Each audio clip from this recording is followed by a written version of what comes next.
le côté manuscrit. Et puis, on s'est amusé aussi.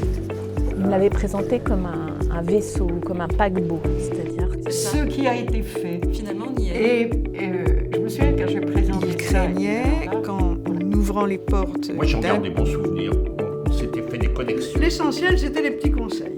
Les petits conseils réunissaient. Les thématiciens, c'est leur métier de sortir des idées nouvelles. Par exemple, la Vetus Latina di Reste del Alta. Qu'est-ce que tu fais là, petit mangeant? Et le tire de là. Un grand lien avec la recherche et avec les chercheurs notamment. La production française, Livre Hebdo et la bibliographie de la France, tant qu'elle a été imprimée sur papier jusqu'à la fin du siècle. Cette salle a une histoire un peu particulière. Vous savez que dans la première moitié, dans le 1941-42, je crois, quelque chose comme ça, la Wehrmacht a occupé l'école, tout au moins une bonne partie. Et alors, ça a eu deux conséquences. Ça a eu deux conséquences, c'est que, évidemment, il y avait les livres interdits par le régime nazi, donc les bibliothécaires de l'époque, plutôt que de les voir enlevés et détruits, les ont pendus au bout de longues ficelles qui étaient derrière les armoires actuelles. Et une fois la guerre terminée, on a ressorti les livres, parce que dites-vous bien, je me rappelle une anthologie de la littérature allemande publiée par un Français, je crois en 1942, il n'y avait pas un poème de Heine. Heine n'avait pas existé. Donc il y avait ça. Et puis il y a eu aussi, et ça c'était aussi un cadeau un peu empoisonné, pour sa reconnaissance, la Wehrmacht a fait don à la bibliothèque d'un certain nombre, enfin un paquet de livres. Et alors on les a pas, les bibliothécaires de l'époque ne les ont pas éliminés, ils les ont gardés, mais ils ne les ont pas mis sur rayon tant que la guerre n'a pas été finie. Et soigneusement, dans les registres par cote, dans la colonne la plus à droite, il y avait don de la Wehrmacht, parce qu'on n'avait pas envie d'avoir été soupçonné ou que nos prédécesseurs soient soupçonnés d'acheter Goebbels ou Mein Kampf, etc. Voilà, et alors, cette salle que l'on appelle maintenant la salle historique, parce qu'en effet, Victor Hugo, il y a prononcé un discours au moment de l'inauguration des bâtiments de la nouvelle école. Cette salle historique était la salle, à notre époque, par laquelle on pénétrait dans la bibliothèque. On pénétrait par cette porte qui est là. Et donc cette salle, qui semble maintenant un peu retirée du monde, était au contraire très très animée, parce qu'il y avait 3 banques de prêts qui étaient 2 de chaque côté de l'entrée et une en face, avec notre collaboratrice Francine Kretzoy qui a eu un rôle extrêmement important, comme Cerbère aussi. Et puis dans la rétroconversion, la transformation des catalogues tapuscrits, que vous voyez ici, ça c'est moi qui l'ai fait, mais c'est autre chose. Mais combien il y en avait? Il y avait des catalogues comme ça, il y en avait à peu près 200, quelque chose comme ça. À peu près. Et je crois, si vous voulez, quand nous sommes arrivés ici, on devait en être au 30e. Donc Francine Kretzoy a tout retranscrit de manière tapuscrite. Oui. Ça a été la première transformation, disons, du catalogue, qui a été transporté de ces registres manuscrits à des fiches dactylographiées du format international. Et il y a eu ensuite une nouvelle génération, c'est le catalogue, disons, sur Internet, etc. Alors je pense que le catalogue tapuscrit, enfin le catalogue sur fiche, a dû commencer, mais je n'en suis pas absolument certain, avec Martin, qui est arrivé, Roger Martin est arrivé ici comme directeur de la bibliothèque en 1950. Et il est possible que ce soit à ce moment-là, mais peut-être avant aussi, je ne sais pas exactement. Donc cette salle était un peu le dernier salon où l'on cause, parce que les élèves, les anciens élèves s'y rencontraient, c'était très, très, très animé. Oui, c'était en effet le centre, jusqu'à ce qu'on ait décidé de mettre l'entrée au rez-de-chaussée, ce qui a été très pénible pour les élèves qui pouvaient difficilement venir en pantoufles consulter les ouvrages qui les empêchaient de dormir. Pendant longtemps, ça a été à peu près l'essentiel de la bibliothèque, avec quelques appendices sur les côtés. Et après, il y a eu un gigantesque accroissement qui est dû au temps du Front populaire. Oui, la bibliothèque a un peu souffert, je crois, après le décès de Lucien R. D'abord a souffert, les budgets ont plongé au moment de la Première Guerre. Lucien R a essayé au début des années 20 de rattraper les retards, et en particulier, bien entendu, les livres allemands qui n'arrivaient plus en France. Mais les années 1930 ont été très bénéfiques pour la construction de la bibliothèque et pour son agrandissement. Ça, c'est très... Parce que, je ne sais pas très bien, mais à l'époque de Lucien R, il n'y a pas eu tellement d'extension, enfin, il me semble. Non.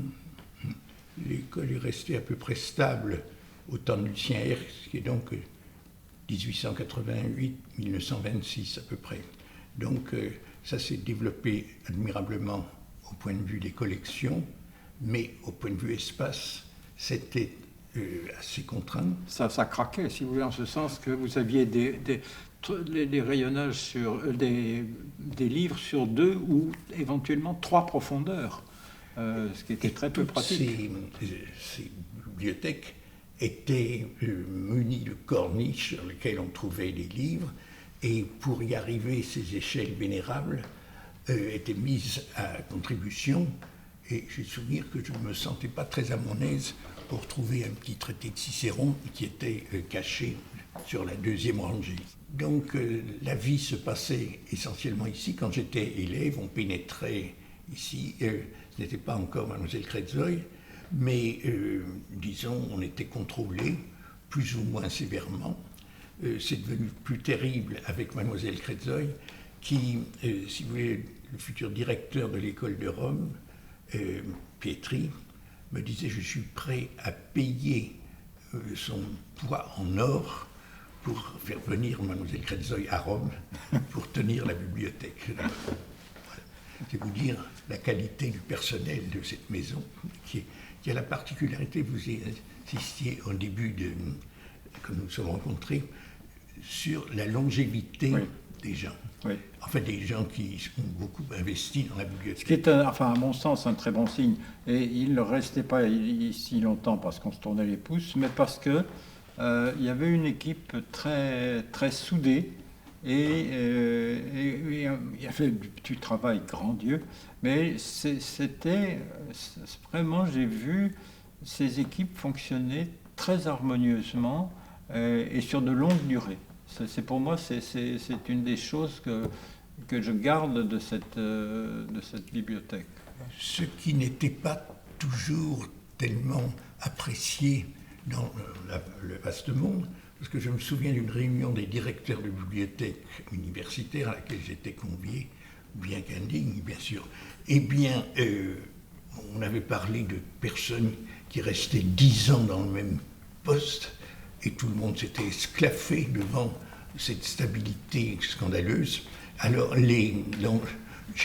moment, j'en avais déjà 30 ou 32. Je me suis naturellement fait le plus petit possible, et personne... Pour le peu que je sache, la bibliothèque de l'école, et c'est bien, j'insiste bien, c'est la bibliothèque de l'école, c'est la bibliothèque d'une institution qui numériquement n'est pas très importante, parce que par exemple, à l'époque où je suis arrivé ici, les promotions d'élèves littéraires étaient à peine d'une trentaine. Donc vous voyez, c'était pas... mais une institution qui n'est peut-être pas numériquement très importante, mais qui est extrêmement solide au point de vue scientifique. Et avec ce mélange qui n'est pas tellement fréquent, parce que c'est un mélange intime, science et lettres. C'est pas parce que beaucoup d'élèves scientifiques fréquentaient cette bibliothèque. J'ignore si, dans le sens inverse, beaucoup de littéraires fréquentaient la bibliothèque de mathématiques, mais c'était vraiment un tout. Et celui-ci fait que je suis l'homme d'une bibliothèque, donc je ne peux pas parler d'autre chose, mais par oui-dire, etc. La bibliothèque de l'école n'était pas toujours en odeur de sainteté auprès des bibliothèques universitaires classiques. Enfin, c'était comme ça. Par exemple, si vous voulez, je ne sais pas à quelle époque, peut-être Lucien R, au début, nous avons adopté pour cette bibliothèque le classement de bibliothèques universitaires, en particulier le classement de la Sorbonne. Et ce classement, nous l'avons, il n'est pas idéal, il est moins précis, si vous voulez, qu'une classification décimale, mais nous l'avons maintenu, alors que la Sorbonne l'a abandonné en 1943. Or, si vous avez un accès libre au rayon, ce qui était vraiment le grand intérêt, le grand avantage, c'était pas tellement la richesse de cette bibliothèque, enfin bien sûr, elle n'était pas pauvre, mais c'était moins sa richesse que le fait qu'il y ait cet accès direct généralisé, parce que ce qui paraît extrêmement banal maintenant, il y a 60 ans ne l'était pas du tout. Il y avait peu la bibliothèque de la Sorbonne, les rayonnages de la bibliothèque de la Sorbonne étaient réservés à un tout petit noyau. Enfin, c'est vraiment pas... Je dois dire que par la bienveillance des conservateurs en chef de la Sorbonne, j'avais été admis à me glisser dans les rayonnages de la Sorbonne, ce que j'ai fait beaucoup au début de carrière, et évidemment je faisais de l'espionnage industriel en voyant ce qu'ils achetaient, et spécialement le service des périodiques de la Sorbonne était excellent, beaucoup plus développé que le nôtre, très bien géré. Alors je notais le retard qu'on avait, etc. Donc, si vous voulez, il y avait une certaine... Nous ne pouvons pas, enfin pour ma part, donc je le pense, nous ne pouvons pas nous comparer ni à la Bibliothèque nationale, ni à la Bibliothèque de la Sorbonne, etc. C'est une personnalité très particulière. Alors, à ce moment-là, je dois dire que la bibliothèque est importante, naturellement, mais c'est l'école. Et qu'est-ce qui nous donnait à ce moment-là les budgets? C'était la direction de l'école, dans les crédits d'enseignement, etc., qu'elle recevait. Et là, j'avais une aide très précieuse de votre épouse, Madame Boulez, qui m'aidait à suivre les budgets, et je pleurais du mieux que je pouvais pour les faire augmenter. Donc ça a marché pendant assez longtemps. Et puis, ça veut dire que pour faire certaines opérations, il fallait absolument avoir le soutien de l'école, des crédits exceptionnels, autrement on ne pouvait pas sortir du coup. Alors, oui, je vais tout vous révéler, les étapes de notre financement. D'abord, ça a été sur les crédits de fonctionnement de l'école. Mais ces crédits servaient aussi à acheter, je ne sais pas, des tables, des chaises, comme ces chaises excellentes sur lesquelles nous sommes assis. Et puis, après, on a pu découvrir, grâce à notre ami le recteur Sirinelli, mon ancien caïman de grec, qu'il existait un chapitre qui s'appelait « Reconstitution de matériel ». Alors, acheter des livres, c'est un peu reconstituer du matériel, le développer, etc. Ça, l'école a admis. Avec l'accord de l'intendant, qui était à cette époque très important. L'école était un peu comme un lycée, si vous voulez. Ce n'était pas une université, c'était un lycée supérieur avec des gens de très grande qualité aussi bien dans les élèves que dans le personnel. Ça, c'était pas très nombreux, mais d'excellente qualité. Et puis après, c'est une suggestion de l'intendant Louis Cassou qui nous a dit, mais si vous restez sur ces deux sources, vous n'irez pas loin, il faut que vous fassiez admettre la bibliothèque comme instrument de recherche au même titre que les laboratoires. Et de sorte que nous avons eu un certain nombre de crédits affectés au titre de la recherche. Si vous voyez, 3 sources de financement, plus les dons et autres aides que nous recevions, pour lesquelles votre épouse, Madame Boulez, a été une ambassadrice extraordinaire. Et je me souviens comment nous avons reçu plusieurs bibliothèques d'anciens élèves qui avaient gardé un bon souvenir de l'accueil. Parce que quand quelqu'un posait une question, on ne se contenterait pas de dire « vous avez un ordinateur, interrogez-le et vous trouverez la réponse ». Là, c'était Madame Boulez. Oui, Marie-Claire cherchait beaucoup. Et je me rappelle de certains archicums disant nous cherchons, Madame Boulez trouve. On était, si vous voulez, comme il y avait un petit public, relativement, si vous voulez, par rapport à une bibliothèque universitaire, je ne parle pas d'une bibliothèque encore plus importante, il y avait un petit public, donc on le connaissait très bien, enfin, on le connaissait avec ses qualités et parfois ses difficultés. Bon, ça a été un de mes grands regrets, si vous voulez, c'est de n'avoir pas suffisamment de temps consacré aux dons très importants parfois. Je ne parle pas des dons aux livres, ça pas ça, mais des dons qui pouvaient être faits, par exemple la bibliothèque de Louis Robert, la bibliothèque de Madame de Romilly, Jacqueline de Romilly, etc. Enfin, il y a un historien des États-Unis qui s'appelle Follen, si j'ai bonne mémoire. Et il y avait des bibliothèques. Il faudra un jour. C'est ce que je n'ai pas réussi à faire. De même, si vous voulez, il y a une chose que nous n'avons pas pu faire. Nous avons fait transformer des catalogues de manuscrits en tapuscrits.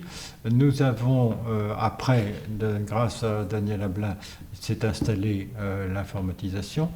Mais il y a une chose que nous n'avons pas pu faire, et avant l'informatisation, vu nos forces limitées, nous n'avons pas pu construire un catalogue alphabétique de matières. Or, c'était, si vous voulez, dans une bibliothèque, c'était un des deux piliers. Enfin, il y avait le catalogue auteur et anonyme de titres, et puis le catalogue alphabétique de matières. Et ça, oui, disons, il faut voir qu'avec le classement méthodique que nous avons hérité, on avait une chance, quand on allait à la littérature latine, de trouver les œuvres de Cicéron. C'est vrai. Mais il y a certaines cotes, si vous voulez, les cotes des littératures en général, comme elles sont classées dans l'ordre chronologique partant du plus ancien pour arriver à l'actuel, c'est facile. Mais vous avez des cotes, si vous voulez, par exemple, SGP, sociologie et économie politique. Ce qui s'est passé, c'est que l'école a reçu des dons très importants de Bouglé, de Simian, etc. Et la seule solution qu'avait Étard et son collaborateur, puisqu'on était à l'échelon de 1 ou 2 personnes, c'était de les mettre à la queue leu-leu. Donc on trouve des œuvres de patristique latine en plein dans la cote SJP qui n'ont rien à y faire, mais c'était fait. Donc ça il n'était pas question de recoter, on y serait perdu. Donc ça, c'est une donnée. Et avec l'informatisation, ça progresse de façon satisfaisante. Je vois, enfin, nous avons eu conscience de nos limites,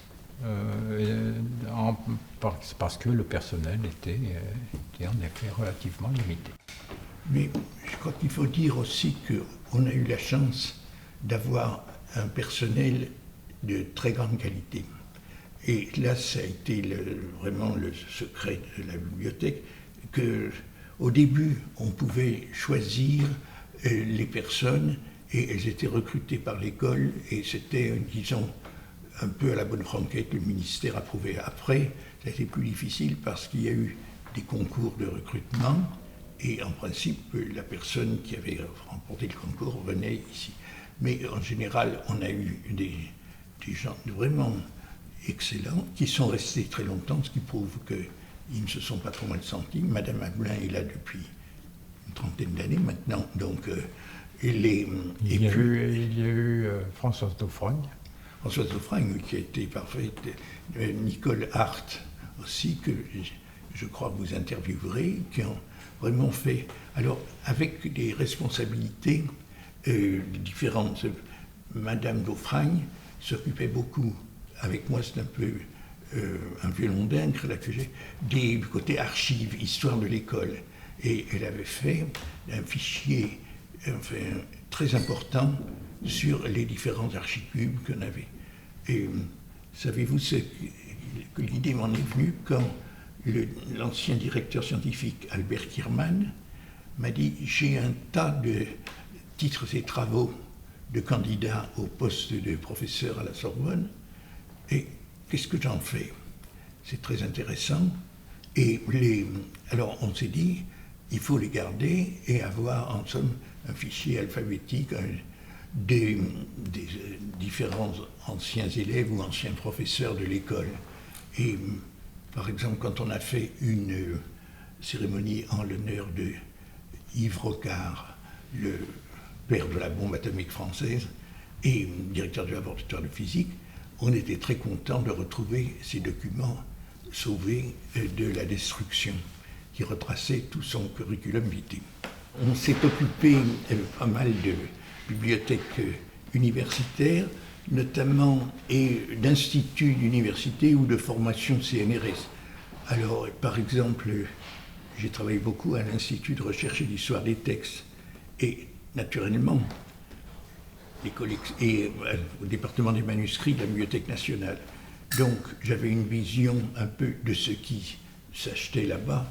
On avait même fait pendant quelque temps un petit livre, tous les 7 ans, appelé Indices Librorum, qui indiquait les catalogues de manuscrits reçus dans quelques institutions parisiennes. Et puis les forces se sont un peu affaiblies et cette grande œuvre est interrompue, disons. Mais alors, les expériences dans les bibliothèques universitaires en Suède, où j'ai été étudiant, où j'ai logé dans la bibliothèque pratiquement pendant 1 an. On avait une pièce pour travailler, on avait un bureau au milieu des rayonnages, c'était extraordinaire, donc on pouvait être, et la clé de la bibliothèque, de sorte que je pouvais voler tout ce que ma conscience ne m'interdisait pas de voler, et puis voilà, et je gelais parfois un peu sur le chemin du retour. Là. Et puis j'ai travaillé aussi, j'ai eu la chance d'être membre de l'École française de Rome, et là aussi j'ai logé dans un palais dessiné, Palais Farnèse, dessiné par Michel-Ange, et à la fenêtre en haut à droite, surveillant le couvent des Brigittines, donc, et puis pouvant me promener toute la journée, toute la nuit, dans une superbe bibliothèque un peu périlleuse par ses rayonnages. Excusez-moi de vous interrompre, mais je pense exactement que la comparaison que l'on peut faire, c'est entre la bibliothèque de l'École normale supérieure et celle de la bibliothèque de l'École française de Rome. Je ne connais pas celle d'Athènes, mais voilà deux projets de bibliothèque qui sont très similaires. Oui. Alors avec ça que l'École française de Rome est peut-être un peu plus, son champ est peut-être un peu plus restreint, encore que, mais par contre il est probablement plus riche dans certains domaines. Naturellement, au point de vue archéologie, technique des fouilles, etc. Et histoire de l'Italie. Oui. Mais remarquez, ça c'est intéressant de voir que les archéologues ici ont jugé bon de créer une petite bibliothèque spécialisée en archéologie pour avoir les livres trop spécialisés que ne prenait pas la Bibliothèque générale. Et elle s'est développée jusqu'à prendre beaucoup d'importance. Elle a reçu aussi des dons de bibliothèque de Louis Ambis, de Stern, sur la mosaïque. Donc vous voyez, en fait, dans l'école, il y a une sorte de réseau qui est maintenant codifié en somme par le catalogue et les réunions de bibliothécaires, là, mais qui existait déjà de notre temps, de façon embryonnaire, disons. Mais avec Christian Père, le directeur du laboratoire d'archéologie, maintenant hélas disparu, on avait souvent des discussions pour savoir si telle collection spécialisée d'étruscologie était mieux chez eux ou chez nous. Donc ça renforçait un peu les liens, disons, entre le personnel enseignant, qui est la force, une force de la bibliothèque en plus, et les bibliothécaires. Puisque les bons rapports qu'on a eus avec les enseignants, qui étaient contents, je peux dire, dans l'ensemble du service qu'on leur rendait, dans la mesure de nos moyens, fait qu'ils nous ont beaucoup aidés. Et en nous donnant des suggestions d'achat, par exemple, on a eu une collection... Michel Perrin. Oui, mais lui, alors c'était un flot impétueux dans lequel nous devions apporter quelques digues. Mais ce que j'ai admiré, c'est des savants comme Jacques Pouche-Padas pour les études indiennes, ou Alain Le Bouluec pour la patristique grecque, qui, au fil de leur lecture, notaient la quinzaine de titres qu'il était absolument indispensable d'avoir pour garder un certain niveau. Et je me souviens également que Claude David, le germaniste, et même au début de mon séjour ici, de mon travail ici, Raymond Aron. Ça ne s'est pas redoublé beaucoup. Enfin, il avait apporté sa pierre. Claude David. Et en particulier sur nous avons enrichi sur des ouvrages de sociologie américaine. Ah oui. Là aussi, par exemple, j'avais fait venir comme professeur invité Anthony Grafton de Princeton, et il a fait des cours qui ont eu beaucoup de succès. Et puis je lui ai dit, mais vous qui connaissez parfaitement l'état de l'art, est-ce que vous pourriez nous indiquer les livres importants qui ont paru sur l'histoire de la culture européenne? Et très gentiment, il nous a fourni une cinquantaine de titres qui nous avaient échappé ou que nous n'avions pas pu acheter avec les crédits. Je crois que, il me semble que souvent les relations entre bibliothécaires et enseignants universitaires ne sont pas très bons. Les bibliothécaires souvent se trouvent, là, pas forcément à juste titre, se trouvent minorés par rapport au personnel d'enseignement, et tandis qu'ici, le problème ne s'est jamais posé. Alors, on peut peut-être raconter une histoire du grand ancêtre Lucien R.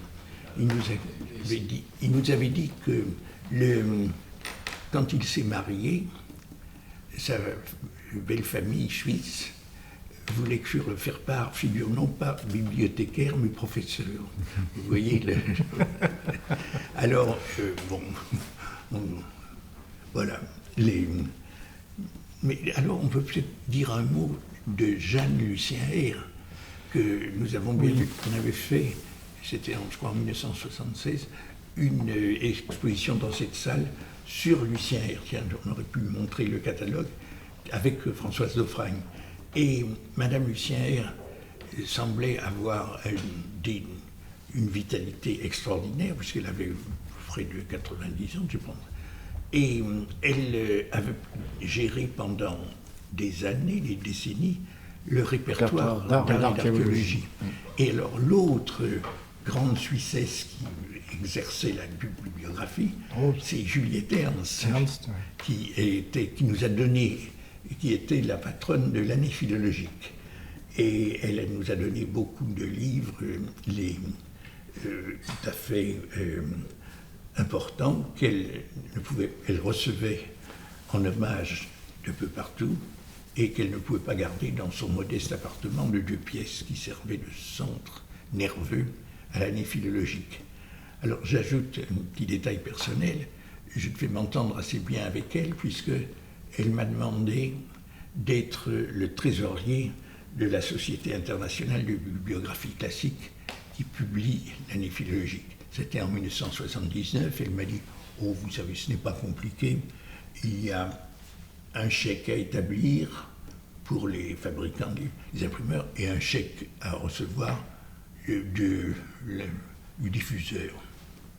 Pourquoi pas? Et puis, j'y suis resté finalement 30 ans.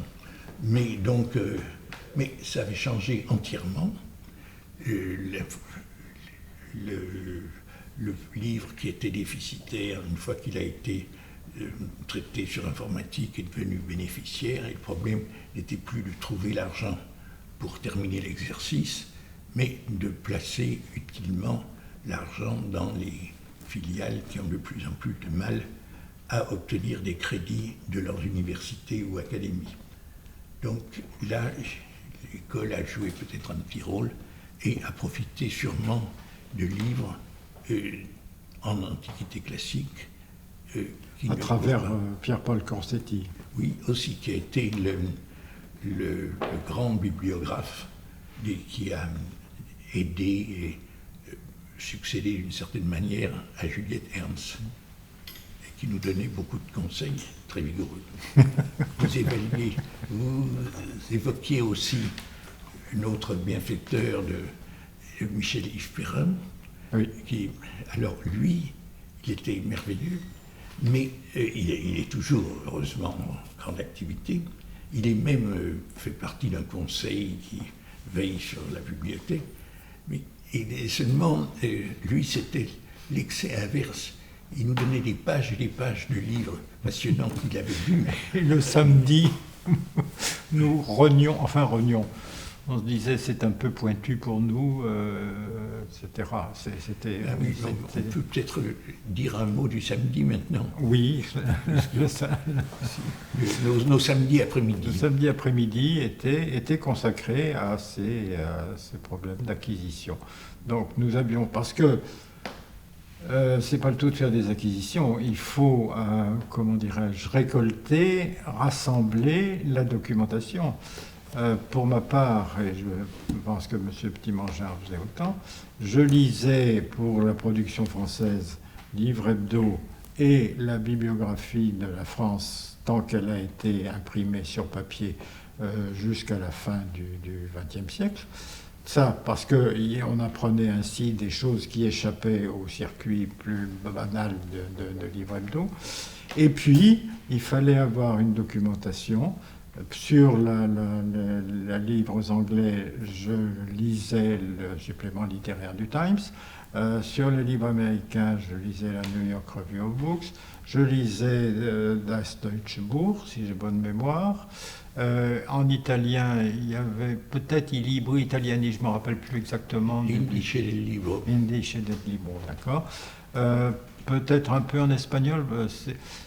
En fait, si vous voulez, voilà, c'est parce que finalement, bon, vous avez ici de la littérature russe, mais très peu. Il y a encore des slavisants qui sont anciens élèves, comme au Couturier ou Niva, mais c'était quand même peu de choses. Et puis on se disait que là, pour ces langues d'Europe orientale, il y avait la bibliothèque des langues orientales, donc et puis il fallait aussi tenir compte de notre public et de sa composition, enfin Oui, justement, à ce propos-là, je voulais signaler une innovation que nous avons prise, c'est que la pure doctrine de R, on achète les œuvres que dans la langue originelle. Donc pendant un temps, on n'a acheté que des œuvres originales en allemand. Et souvenez-vous que si vous regardez le catalogue imprimé de la Bibliothèque nationale, le catalogue des livres imprimés, vous avez, souvent les notices de livres en allemand sont traduites en français. Oui. Donc, Lucien R considérait que si on ne lisait pas l'allemand, on était bon à acheter aux chiens. Enfin, c'était à peu près ça. Oui, oui. Oui, mais alors, tandis que nous avons pris le parti d'acheter des traductions de la plupart des langues, sauf de l'anglais, dont on pensait, à part quelques traductions particulièrement remarquables et instructives. Mais on pensait que l'anglais était devenu une langue très répandue, de sorte que... Alors, on peut peut-être dire un mot du spectre des achats, puisque, en gros, on n'achetait pas, je ne sais pas, peut-être 35-40% de livres français au maximum. Au maximum. Maximum. Et le reste étant des livres étrangers qui n'étaient pas toujours fréquents dans d'autres endroits. Et alors là, peut-être qu'on peut dire un mot sur l'aide que nous ont apporté les libraires. Oui. Parce que... En particulier, nous avions au début un seul fournisseur en Allemagne qui s'appelait Rupert Schmidt et qui était dans la maison qui s'appelait Dokument Verlag et était installé à Offenburg. Offenburg est une ville moyenne, un peu sur le Rhin, un peu au nord de Fribourg-en-Brisgau. Rupert Schmidt faisait venir des livres, vendait des livres allemands en France et inversement, vendait des livres français en Allemagne. Et il ressemblait à un pêcheur napolitain qui aurait échoué en Souabe, à peu près. Mais ceci dit, il connaissait parfaitement son métier. Et ça a été d'une grande aide pour nous. Après, on n'a pas seulement travaillé avec lui en Allemagne, on a travaillé aussi avec Stern Verlag. Après, je ne sais plus. Et voilà. Et puis, il y a eu également, alors en Angleterre, c'était essentiellement Blackwell, à Oxford. Et en Italie, il y avait au début uniquement Herder, auquel s'est ajouté Casalini, parce que Casalini faisait une chose que Herder ne faisait pas, il faisait de la reliure industrielle, si vous voulez, mais enfin voilà. Alors, Herder a malheureusement disparu, remplacé par un magasin de mode sur la Piazza Montecitorio. Mais ce que je voulais dire, c'est que quand nous sommes arrivés, en tout cas moi, la gestion des suites de l'école était faite par un libraire parisien, Klingsig, librairie des Méridiens, qui avait des fichiers remarquablement tenus et qui en savait presque plus que les bibliothécaires au début. Puis vous avez repris tout le catalogage des suites, etc., de sorte que nous n'étions plus dépendants d'un libraire qui était très compétent, mais aussi très cher. Car il faut dire, je me rappelle, la personne avec laquelle nous travaillions s'appelait Riefel. Il était alsacien bontain, comme Lucien R. Et donc c'était un excellent. Il y avait un autre libraire qui était rue de Tournon qui s'appelait Rehmann, mais qui n'a pas été très formidable. Mais ça, c'était le domaine de Marie-Claire Boulez, enfin, si vous voulez, plus que le mien. Enfin, bien sûr, comme on travaillait en couple... Oui, Madame Boulez parle très bien l'anglais, ce qui facilitait beaucoup les contacts avec les fournisseurs étrangers et avec les savants britanniques ou américains qui venaient travailler ici, étant très contents de retrouver le libre accès qui était normal chez eux et si rare à Paris. Donc si on vient travailler sur des manuscrits, c'est normal qu'ils ne soient pas en libre accès, mais si on a des recherches à faire sur le 19e, on est content de trouver les œuvres principales sous la main. Ça a beaucoup changé dans les bibliothèques universitaires depuis l'époque lointaine à laquelle nous avons commencé, je sais. Énormément de progrès. Mais parce qu'acheter un livre, c'est rien. Ce qui est compliqué, enfin ce qui commande vraiment moi, enfin beaucoup de travail, c'est suivre une collection. Ça, c'est vraiment, là, il faut être extrêmement attentif. et tâcher d'avoir les instruments nécessaires pour faire ça. Et ça, c'était nos samedis après-midi, c'était ça. Alors, une fois que le livre, on avait donc pensé qu'on pouvait l'acheter, il fallait passer la commande.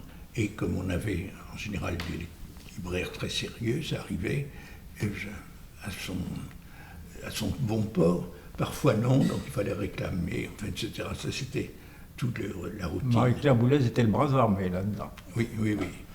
Elle faisait beaucoup d'interviews, téléphonait, etc. Et puis après, il fallait savoir où on mettait le livre. Donc c'est ça, les cotes. Et là, peut-être, on peut montrer, si vous voulez, le travail que vous avez fait, vous mettant dans la succession de Lucien Eyre, c'est les catalogues topographiques qu'on avait dans disons, pour les différentes disciplines. Là, c'est de la... Alors, c'est les orateurs latins. Et dans le format in quarto. Donc, vous avez... alors là, je vous montre, voilà l'écriture de Lucien Eyre. Et voilà l'écriture de Roger Boulez. Les autres écritures, je ne sais pas. Parce qu'évidemment, il y a eu un avant-Eyre. Et ça, pour ma part, c'est un peu... c'est assez mystérieux, mais bien. Et par exemple, alors, il y a une des choses qui a été faite dans les années 40, 30 et 40, ça, comment dirais-je, toutes les littératures étrangères ont été reprises parce que c'était un aimable foutoir et qu'il a fallu leur donner une cohérence. Donc on a pris justement ce principe chronologique, on part du Moyen-Âge, on arrive au XXe siècle. Ça a été fait pour toutes les littératures, sauf pour la littérature de langue anglaise. Et c'est vous qui avez séparé... Oui, parce que je me suis dit que... Parce que la littérature américaine était mélangée dans elle à côté le A, et je me suis dit que 200 ans après la guerre d'indépendance, il était quand même temps que la littérature des États-Unis prenne son envol. Donc c'est ma seule contribution, c'est d'avoir inventé la cote LE-US. C'est modeste, mais c'est très utile. Je suis arrivé ici donc en février 1959, recruté par Roger Martin, qui avait été me pêcher, si je puis dire. J'avais loupé un concours de recrutement. J'étais devenu l'élève chéri de Louise Noël Malclès, qui était la déesse de la bibliographie, et qui envisageait que je travaille avec elle. Mais j'ai loupé ce concours de recrutement, et il s'est trouvé que Martin, qui avait été l'élève de Louise Noël Malclès, puisqu'il avait passé ce qui s'appelait à l'époque le diplôme technique des bibliothèques, avait été élève de Malclès, et il est allé la voir parce qu'il avait l'intention donc de recruter un bibliothécaire, et Malclès lui a dit vous prenez Boulez. Là, c'est assez confus parce que je ne sais pas très bien, si vous voulez, si je suis allé voir Malclès, et peut-être a-t-elle dit allez donc voir Martin à l'école normale supérieure. J'ai pas. Enfin, je sais que c'est par ce canal que je suis arrivé ici en février 59. Et premier travail que m'a confié Martin, c'est des séances de récollement. Récollement, c'est un terme technique, c'est-à-dire que vous vérifiez l'ordre des livres sur les rayons, s'ils sont bien en place, etc., etc. C'est-à-dire que vous vous promenez avec un catalogue comme ça, par cote, et vous passez sur les rayons pour voir si ça correspond bien, etc. Et j'ai fait pendant plusieurs mois le récollement de la littérature grecque, LG, et de la philosophie, SPhi. Après quoi, c'était très formateur, si vous voulez. J'ai trouvé que Martin était très intelligent parce que finalement, c'est plus parlant de vous promener devant des livres et de pouvoir les prendre, etc., que de lire des titres. C'est infiniment.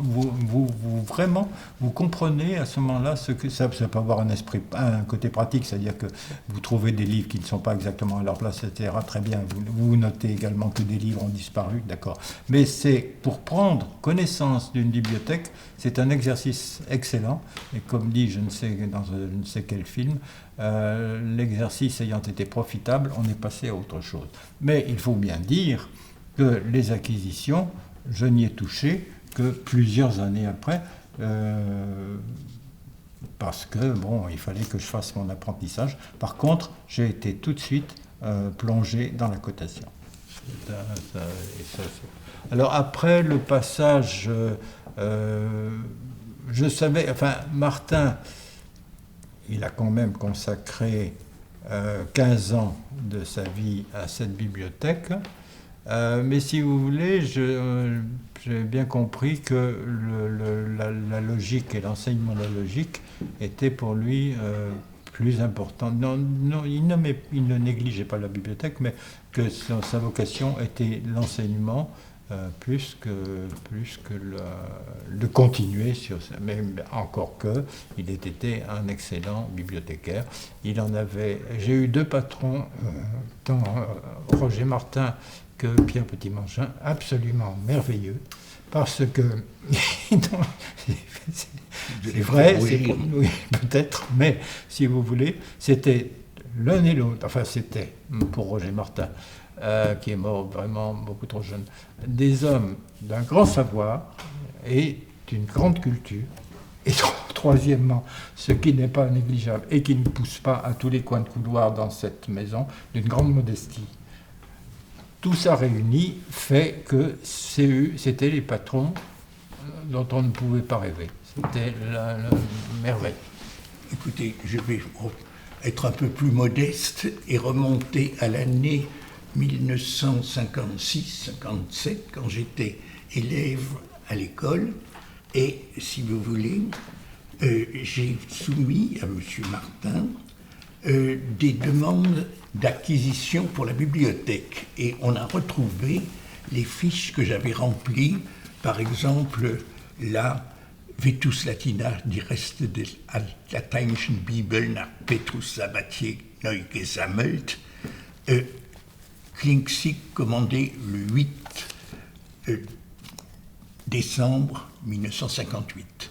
Et c'est de la main de je ne sais plus qui, là, qui est... Bon, et c'est une suite qui continue d'arriver, je l'espère, sans aucun problème. Alors, donc vous voyez, on se rendait utile comme ça. De même, l'édition de la Bible latine de la Vaticane, j'ai supposé, que ça manquait, c'était...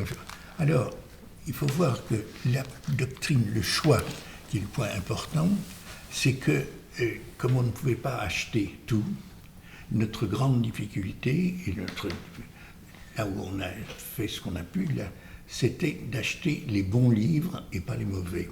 C'est-à-dire d'acheter les livres qui avaient une chance de rester, ce qu'avait fait Hare admirablement. C'est-à-dire que ce sont des livres utiles et qui le resteront. Et on a essayé de maintenir cette politique. Alors après, je peux vous raconter moi aussi comment j'ai abouti à la bibliothèque. J'étais à l'école de Rome, et puis il fallait penser, c'est grand problème, à revenir en France. Et Marcel Dury, qui était à ce moment-là le général des études latines, m'avait dit, mon petit Mangin, on veut vous faire venir comme maître de conférence à la Sorbonne, ou maître assistant à la Sorbonne. Donc j'avais une place, et puis j'ai entendu dire que le poste de Martin allait se libérer, et que les gens qui étaient beaucoup plus titrés et compétents que moi finalement ne voulaient plus venir parce que pour Fayolle, c'est parce que 10 ans, ça lui semblait trop long. Oui. Non, parce qu'il y a eu également, comment s'appelle le philosophe ? Foucault. Oui, Foucault, paraît-il. Et alors, Foucault, parce que Foucault enseignait à l'époque, si j'ai bonne mémoire, à Clermont-Ferrand, avait l'intention de revenir à Paris, et donc ça avait été pour lui lui y avait pensé. Je ne suis pas sûr que d'autres y aient pensé pour lui. En ce sens qu'il est évident que, alors, entre Foucault et vous, la bibliothèque aurait souffert de la présence de Foucault. Il faut être clair. Si vous voulez, non pas qu'il n'eût pas l'intelligence, mais il avait d'autres visées. Voilà, donc, mais ça, je n'en avais pas entendu parler. Donc, je suis arrivé. Mais alors, monsieur Flassulière, directeur majestueux, m'avait posé 2 conditions. 1, vous restez 10 ans. J'ai dit, bon, pourquoi pas. 2, vous passez le diplôme des bibliothèques. Pour ce qu'a fait Martin, ce qu'a fait Madame Putois. Et tout ça, la direction était très ferme là-dessus. C'est-à-dire, bon, au point de vue intellectuel, c'était gagné, il n'y avait pas de problème, mais il tenait à ce qu'il y ait une formation technique. Ah oui, ça c'était... Alors, la première année, c'était assez chargé parce que j'avais préparé ce diplôme qui, heureusement, s'est préparé à la Nationale et pas à Lyon, comme maintenant, ça aurait été plus difficile. Mais j'avais à m'habituer à la bibliothèque et essayer de comprendre comment il fonctionnait. Et puis, j'avais à terminer le mémoire de l'École française de Rome que je n'avais pas achevé. Donc, c'était une année très chargée. Et heureusement, M. et Mme Boulez m'ont accepté. Après m'avoir fait passer un test dont M. Boulez ne se rappelle pas, il m'avait soumis un problème bibliographique. Je ne sais plus comment. Et j'avais réussi à le résoudre. Donc, alors là, on dit, il y a peut-être quelque espoir. Et puis, après, ça a continué.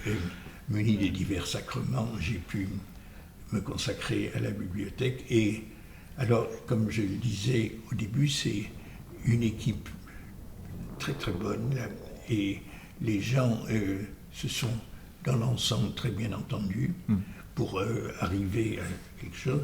Et puis, il y avait aussi... comme j'enseignais toujours un peu au centre d'études anciennes, donc je n'étais pas du tout dévalorisé vis-à-vis des enseignants. Donc alors j'ai fait mon petit boulot non pas de paléographie latine, c'est trop ambitieux, mais j'apprenais à lire les textes latins dans des manuscrits. Et j'ouvrais ma boutique chaque année, en me demandant est-ce que le client viendra. Et puis ils sont venus. Alors donc, conclusion, ils devaient être contents.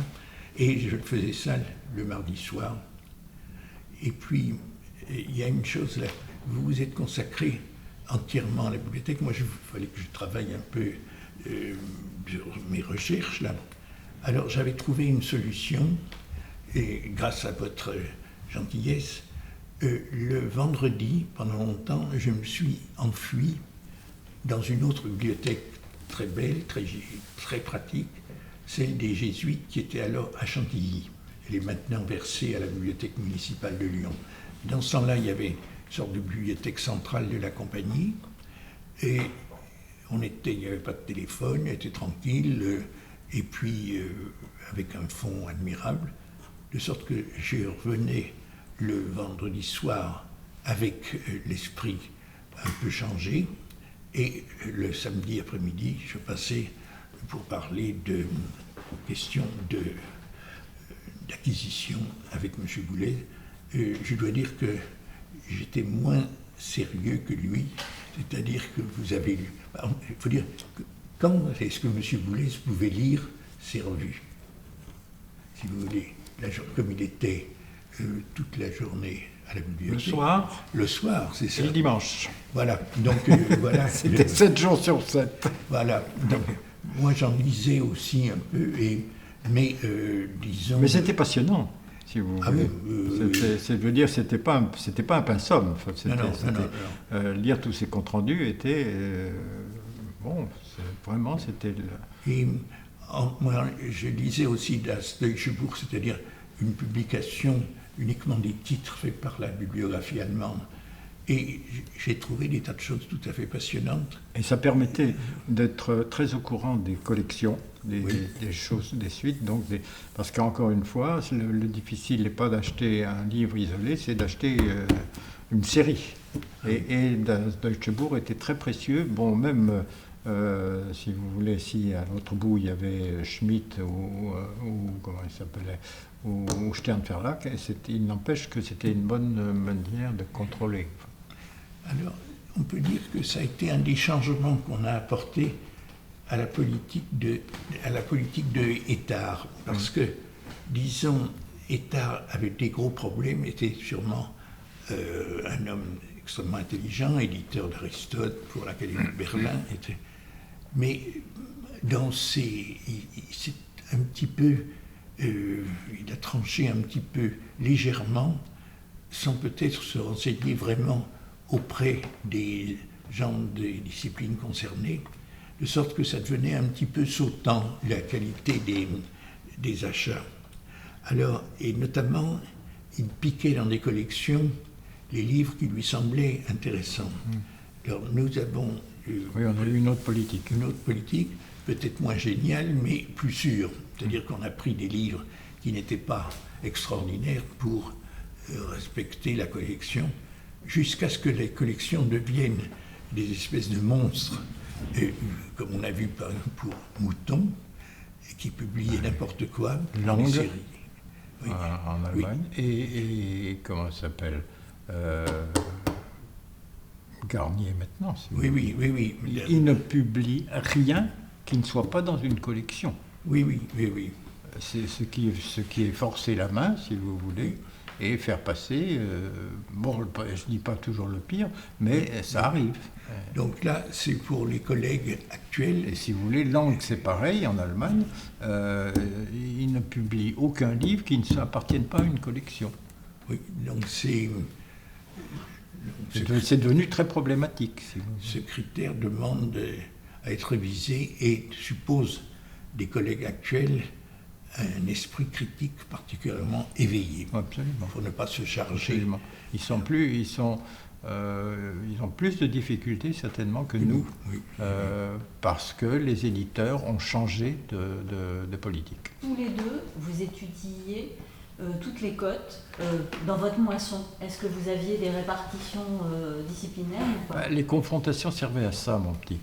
C'est-à-dire que nous... Bon, j'allais pas me mettre à dire à M. Petit-Mangin ce qu'il fallait acheter en patristique.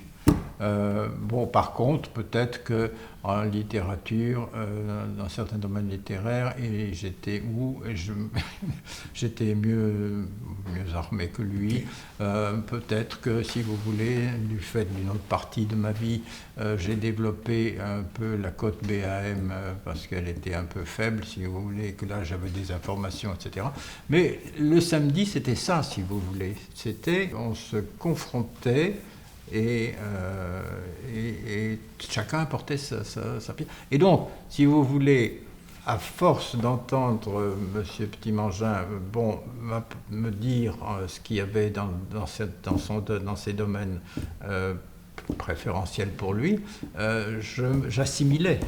Et donc, je pouvais je dirais, améliorer ma recherche. Donc, nos séances le samedi permettaient de confronter des expériences diverses, mais en principe, nous voyions l'ensemble de leur... Et je pense, par exemple, vous parliez d'Étard, je pense que c'est ce qui lui a manqué. Oui. Je ne suis pas sûr que R avait besoin... J'en sais rien, je ne peux pas dire s'il avait besoin d'un interlocuteur ou pas. Nous avons fonctionné en binôme, si vous voulez, et Ettard, vous l'avez évoqué, je ne sais pas ce qu'était le personnel de la bibliothèque à cette époque, mais là, je pense que lui a fonctionné tout seul. C'est ça.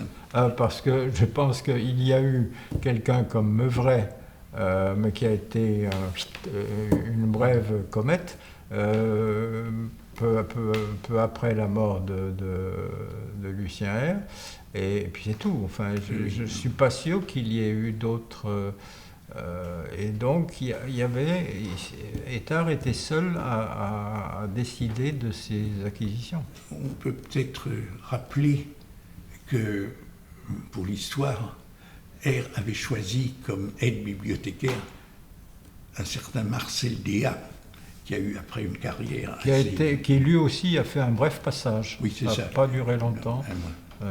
Pourquoi Alors, il est vrai que Déa a commencé socialiste. Il a terminé bien ailleurs, mais il a commencé socialiste. Donc il est possible que R c'est par ce Cadal qu'il l'ait connu. Alors je voudrais que, avant de terminer, on ait un petit échange sur les rappels, parce que ça a été un des secteurs délicats qui m'a valu des critiques plus ou moins vives. C'est-à-dire que les livres sont très bien, mais les archicubes avaient tendance à les garder quelques mois, quelques années, certains quelques décennies. Alors c'était un petit peu gênant peut-être pour d'autres. Donc on s'est mis à faire les premiers rappels systématiques peu de temps après mon arrivée.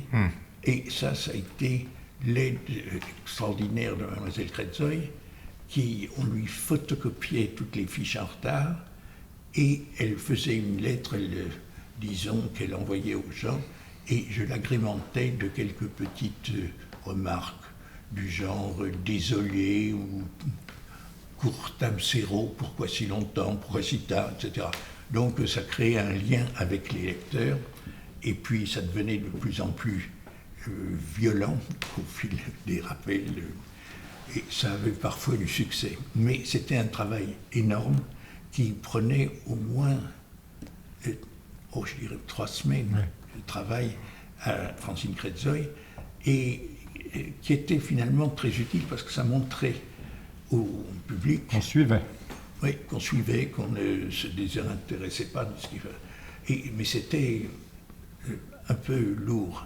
Alors, ça a été admirablement transformé avec l'informatisation et le système intégré de gestion de bibliothèque. Là, la bibliothèque doit une grande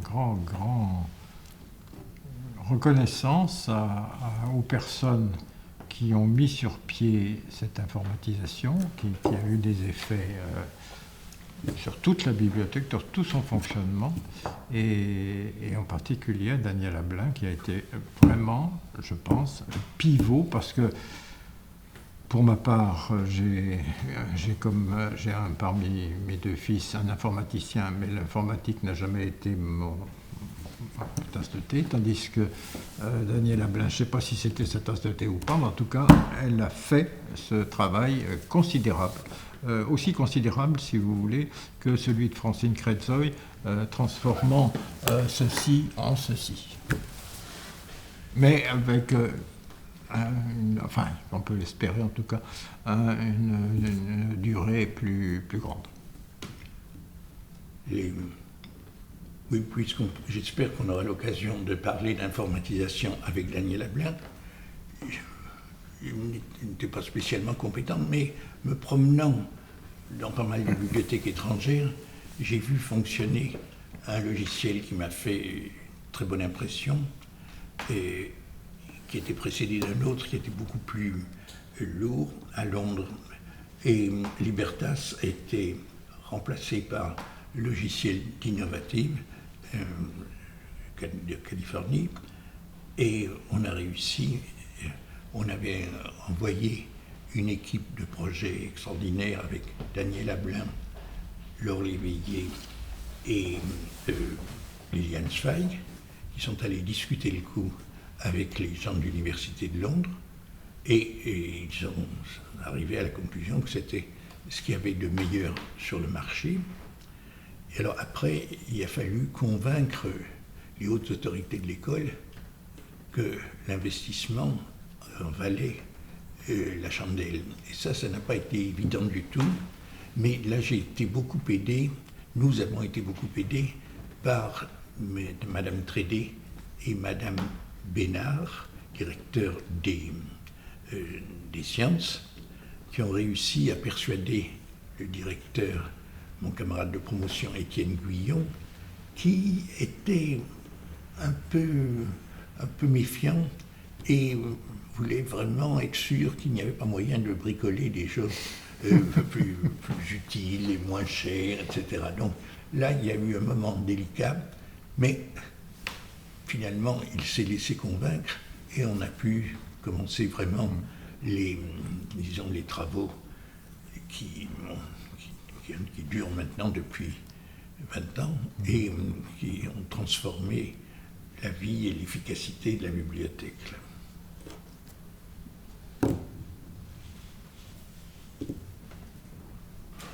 Enfin, si on peut terminer, je ne me suis jamais ennuyé à la bibliothèque.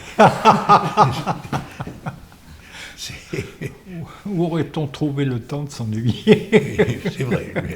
Non, c'était... Mais en même temps, c'était léger. Oui. Enfin, j'ai jamais senti... Bon, Dieu sait que j'ai eu des heures de travail au compteur, oui, je dis bien, mais ça n'a jamais pesé. Oui. Et alors, je me rappelle, il y a eu ici un archicube qui s'appelle Guillaume Le Quintrec, qui a été pendant 1 an ici. Et il nous a raconté une fois, parce que je l'ai en vacances avec Marie-Claire dans la maison de mon frère à Baden. Et Baden, c'est pas tellement loin d'Offenburg. Donc il était prévu que nous irions voir Schmitt à Offenburg. Et alors, pour que cette visite soit utile, et avant justement l'informatisation, j'emportais les fichiers de commande, les fichiers je travaillais encore dans la maison de mon frère, et nous allions voir Schmitt pour voir ce qui n'allait pas dans les fournitures. Donc c'était... Alors évidemment, nous avons eu avec Marie-Claire l'avantage de vivre à 100 mètres de nos bureaux. Ça a été aussi...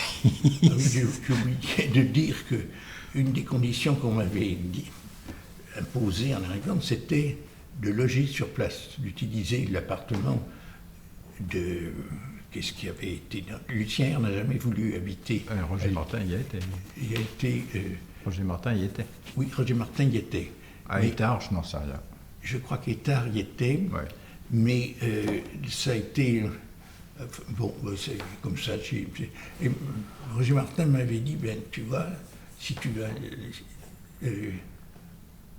quand tu retourneras pas chez toi, et tu retourneras à l'école, quand tu reviens le soir. Et c'est vrai, c'était pas vraiment chez soi. On entrait tout de suite dans une école, une société, on voyait des gens, etc. Bon, pourquoi pas, c'était...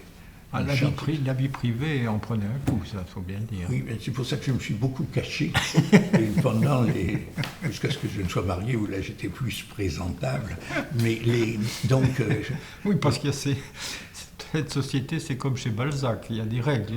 Oui, il y a des règles cachées. Il ne faut pas les oublier. Il y avait des règles cachées, là. Mais, bon, et est-ce qu'on peut dire un mot?